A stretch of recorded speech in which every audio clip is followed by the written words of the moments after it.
Hello, this is my I got video from a personal creative project, and this is what I have completed right here. It is a Training Communication Partners infographic that can be used for a variety of different professionals, including speech, OT, teachers, staff, anyone. And it goes over the basics of some of the most important things with training communication partners and some of the information you need to know. It's significant to me because one of the biggest things that I have noticed since I've become a speech-language pathologist is that staff are not trained well enough in how to interact with students who use augmentative and alternative communication. And since staff are the people that are working with the student throughout their waking day, it's really, really, really important that we're training staff on how best to be interacting with our students and that they understand the difference between a communication partner, a communication assistant.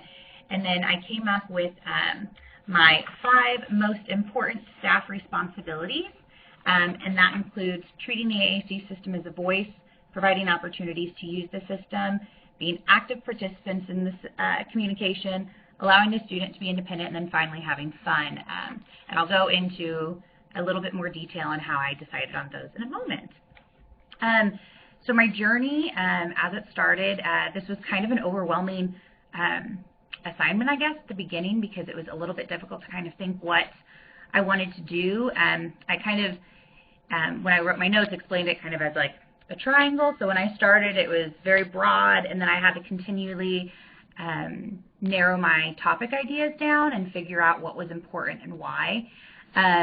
So at the beginning, it felt like that. Once I kind of got going, it was kind of exciting, and it was a little bit like a roller coaster, like I just kept gaining speed.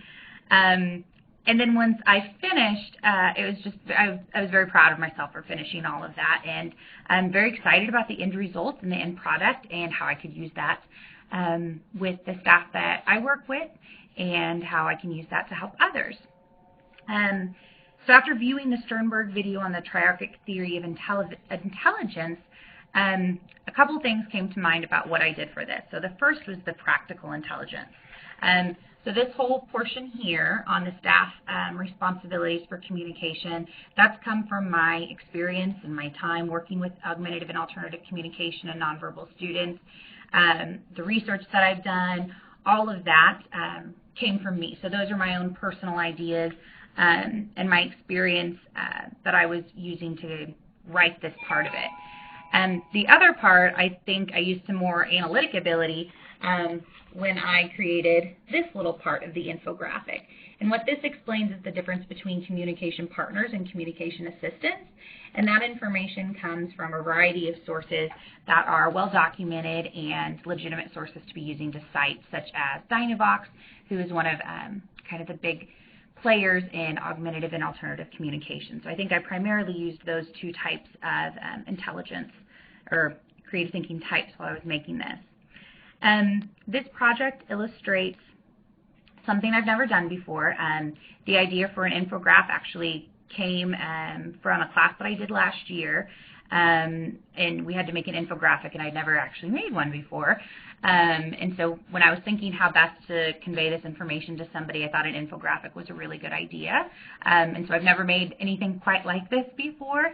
So it's something I've never done before, but it's also somewhat something that I've done, but in a different way. So I have kind of informally trained staff members on what to be doing, but I've never actually put it into an infographic like this that would make it easy to read for my staff. So I'm very excited about this, as are the other speech pathologists I work with, because this will be something that we can give to staff that they can place in their classrooms to help remind people of what they need to do. So it's kind of a mixture of both of those, something that I've never done before, but also something that I've done somewhat before, but kind of presenting it in a different and easy to read way. And the areas of creative growth that my project reflected, as I mentioned, I think originality, because I've never seen anything put together like this before. Elaboration, because it goes beyond just simply saying it's important to communicate with your students. It elaborates on why that's important and specific things that you should be doing. And then finally, somewhat risk-taking, because staff oftentimes in special education feel very overwhelmed with everything they have to do. And so to add something else on, it can be difficult. But at the end of the day, this is something that will help our students learn too. So Thank you.